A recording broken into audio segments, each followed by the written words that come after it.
Friends, welcome to KSP rights YouTube channel. Friends, ಒಳ ಮೀಸಲಾತಿ ಉಪಜಾತಿ ಗಣತಿ ಬಗ್ಗೆ ಒಂದು ಅಪ್ಡೇಟ್ ಸಿಕ್ಕಿರುವಂಥದ್ದು. ಇದು ಒಂದು ಬಿಗ್ ಅಪ್ಡೇಟ್ ಅಂತಲೇ ಹೇಳ್ಬೋದು ಫ್ರೆಂಡ್ಸ್. ಯಾಕೆಂದರೆ ನೇಮಕಾತಿ ಯಾವಾಗಿಂದ ಸ್ಟಾರ್ಟ್ ಆಗುತ್ತೆ ಅನ್ನೋದಕ್ಕೆ ಇದು ತುಂಬ ಇಂಪಾರ್ಟೆಂಟ್ ಆಗುತ್ತೆ. ಯಾಕೆಂದರೆ ಈ ವರದಿ ಕೊಟ್ಟ ನಂತರವೇ ಸರ್ಕಾರಿಯ ಎಲ್ಲ ಇಲಾಖೆಗಳ ನೇಮಕಾತಿ ಸ್ಟಾರ್ಟ್ ಆಗುವಂಥದ್ದು. ಆದ್ದರಿಂದ ಈ ವಿಡಿಯೋನ ಆದಷ್ಟು ಎಲ್ಲರೂ ಲೈಕ್ನ ಮಾಡಿ, ತಪ್ಪದೇ ನಿಮ್ಮ ಸ್ಪರ್ಧಾ ಮಿತ್ರರಿಗೆ ಶೇರ್ ಮಾಡಿ ಅಂತ ಕೇಳ್ದ. ಬನ್ನಿ ಫ್ರೆಂಡ್ಸ್, ಮಾಹಿತಿ ನೋಡೋಣ. ದಯವಿಟ್ಟು ಅದಕ್ಕೂ ಮೊದಲು ಒಂದು ಲೈಕ್ನ ಮಾಡಿ ಫ್ರೆಂಡ್ಸ್.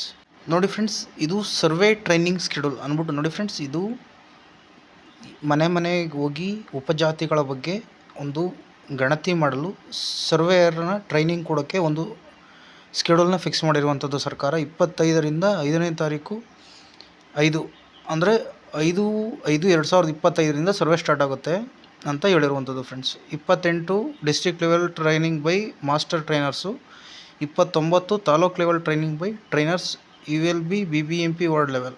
ನೋಡಿ ಫ್ರೆಂಡ್ಸ್, 5ನೇ ತಾರೀಕಿಂದ ಸ್ಟಾರ್ಟ್ ಆಫ್ ಸರ್ವೆ ಅಂದರೆ 5ನೇ ತಾರೀಕಿಂದ SC ಉಪಜಾತಿಗಳ ಒಂದು ಸರ್ವೆ ಕಾರ್ಯ ಆರಂಭವಾಗುವಂಥದ್ದು ಫ್ರೆಂಡ್ಸ್. ಆದರೆ ಸರ್ವೆ ಯಾವಾಗ ಮುಗಿಯುತ್ತೆ ಅಂತಲೂ ಕೊಟ್ಟಿದ್ದಾರೆ. ಬನ್ನಿ ನೋಡೋಣ. ನೋಡ್ತಾ ಇರ್ಬೋದು ಫ್ರೆಂಡ್ಸ್, ಸಮೀಕ್ಷೆಯ ವಿಧಾನ ಮತ್ತು ವೇಳಾಪಟ್ಟಿ ವಿವರ. ನೋಡಿ ಫ್ರೆಂಡ್ಸ್, ಇದು ಯಾವಾಗ ಆರಂಭವಾಗುತ್ತೆ ಮತ್ತು ಯಾವಾಗ ಮುಗಿಯುತ್ತೆ ಮತ್ತು ಯಾವ ರೀತಿ ಸಮೀಕ್ಷೆ ನಡೆಸ್ತೀವಿ ಅಂತಲೂ ಹೇಳಿರುವಂಥದ್ದು. ನೋಡಿ ಫ್ರೆಂಡ್ಸ್, 16/4/2025 ಮತ್ತು 21/4/25 ಇವರು ನಡೆದ ರಾಜ್ಯ ಮಟ್ಟದ ಸಮಿತಿ ಸಭೆಯಲ್ಲಿ ಸಮೀಕ್ಷೆ ಕುರಿತು ಕೆಳಕಂಡ ನಿರ್ಣಯಗಳನ್ನು ಕೈಗೊಳ್ಳಲಾಗಿರುತ್ತದೆ. ಸಮೀಕ್ಷೆಗೆ ಕಡ್ಡಾಯವಾಗಿ ಶಿಕ್ಷಕರನ್ನು ಗಣತಿಗಾರರನ್ನಾಗಿ ನೇಮಕ ಮಾಡುವುದು. ನೋಡಿ ಫ್ರೆಂಡ್ಸ್, ಶಿಕ್ಷಕರನ್ನೇ ಮಾಡಬೇಕು. ಯಾರೇ ಲೋಕಲ್ಸು, ಈ ಅಂಗನವಾಡಿ ಟೀಚರ್ಸು ಮತ್ತು ಈ ಆಶಾ ಕಾರ್ಯಕರ್ತರು ಇವ್ರು ಯಾರನ್ನೂ ಮಾಡೋಂಗಿಲ್ಲ ಅಂತ ಒಂದು ಸ್ಟ್ರಿಕ್ಟಾಗಿ ಆರ್ಡ್ರ್ ಮಾಡಿರುವಂಥದ್ದು. ಯಾಕೆಂದರೆ ಟೀಚರ್ಸು ವೆಲ್ ಎಜುಕೇಟೆಡ್ ಆಗಿರೋದ್ರಿಂದ ಗೊತ್ತಿರುತ್ತೆ ಅಂತ. ಅದೇ ರೀತಿ ಜಿಲ್ಲಾಧಿಕಾರಿಗಳ ಹಂತದಲ್ಲಿ ಗಣತಿದಾರರನ್ನು ಮತ್ತು ಮೇಲ್ವಿಚಾರಕರನ್ನು ಗುರುತಿಸಿ ನೇಮಕ ಮಾಡಿ ಆದೇಶ ಹೊರಡಿಸೋದು. ನೋಡಿ ಫ್ರೆಂಡ್ಸ್, ಜಿಲ್ಲಾಧಿಕಾರಿಗಳು, ನೇಮಕಾತಿ ಮತ್ತು ಮೇಲ್ವಿಚಾರಕರು ಇವರೇ ರಿಕ್ರೂಟ್ ಮಾಡಬೇಕು ಅಂತ ಹೇಳಿರುವಂಥದ್ದು. ಅದೇ ರೀತಿ ಸಮೀಕ್ಷೆಯ ವಿಧಾನವನ್ನು ಕೆಳಕಂಡ 3 ಹಂತಗಳಲ್ಲಿ ಮಾಡಲಾಗುವುದು. ನೋಡಿ ಫ್ರೆಂಡ್ಸ್, 3 ಹಂತದಲ್ಲಿ ಈ ಸಮೀಕ್ಷೆಯನ್ನು ಮಾಡ್ತಾ ಇರುವಂಥದ್ದು. ಯಾವುದಾದ್ರು ಅಂತ ಗಣತಿದಾರರು ಮನೆ ಭೇಟಿ ನೀಡಿ ಸಮೀಕ್ಷೆಯನ್ನು ಕೈಗೊಳ್ಳೋದು. ನೋಡಿ ಫ್ರೆಂಡ್ಸ್, ಮೊದಲನೇ ಹಂತ 5/5/2025ರಿಂದ 17/5/2025 ಅಂದರೆ ಸುಮಾರು ಒಂದು 12ರಿಂದ 13 ದಿನಗಳ ಅಂತರದಲ್ಲಿ ಇಡೀ ರಾಜ್ಯಾದ್ಯಂತ ಈ 5ನೇ ತಾರೀಕಿಂದ 17ನೇ ತಾರೀಕುವರೆಗೂ ಅಂದರೆ ನೆಕ್ಸ್ಟ್ ತಿಂಗಳು ಮೇಯಿಂದ ಫ್ರೆಂಡ್ಸ್ ಇದು ಆರಂಭ ಆಗೋದು ಉಪಜಾತಿ ಗಣತಿ ನೋಡ್ತಾ ಇರ್ಬೋದು.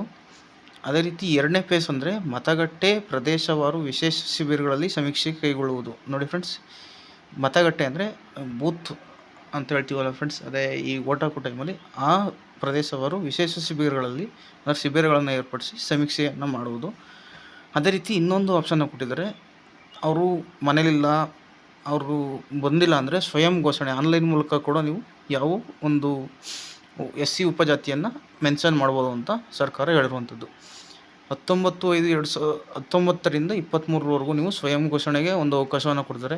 19/5ರಿಂದ 23/5 ಶಿಬಿರಗಳು 19ರಿಂದ 21ರವರೆಗೂ ಇರುತ್ತೆ ಫ್ರೆಂಡ್ಸ್. ಅದೇ ರೀತಿ ಮನೆ ಗಣತಿ 5ರಿಂದ 17ನೇ ತಾರೀಕುವರೆಗೂ ಇರುತ್ತೆ. ಈ ರೀತಿ ಒಂದು SC ಉಪಜಾತಿ ಗಣತಿಯನ್ನು ಮಾಡಬೇಕು ಅಂತ ತೀರ್ಮಾನ ಮಾಡಿದ್ದಾರೆ ಫ್ರೆಂಡ್ಸ್. ಇದು ಈ ಸರ್ಕಾರದ ಅಧಿಕೃತ ಡೇಟಾ ಪ್ರಕಾರ 23ನೇ ತಾರೀಕು 5ನೇ ತಿಂಗಳು ಅಂದರೆ ನೆಕ್ಸ್ಟ್ ತಿಂಗಳು 23ನೇ ತಾರೀಕಿಗೆ ಇದು ಮುಗಿಯುವಂಥದ್ದು. ಇದನ್ನು ಸರ್ಕಾರಕ್ಕೆ ಅವರು ಫೈನಲೈಸ್ ಮಾಡಿ ಕೊಡುವಂಥದ್ದು ಒಂದು ಜೂನ್ ಆಗ್ಬೋದು ಫ್ರೆಂಡ್ಸ್.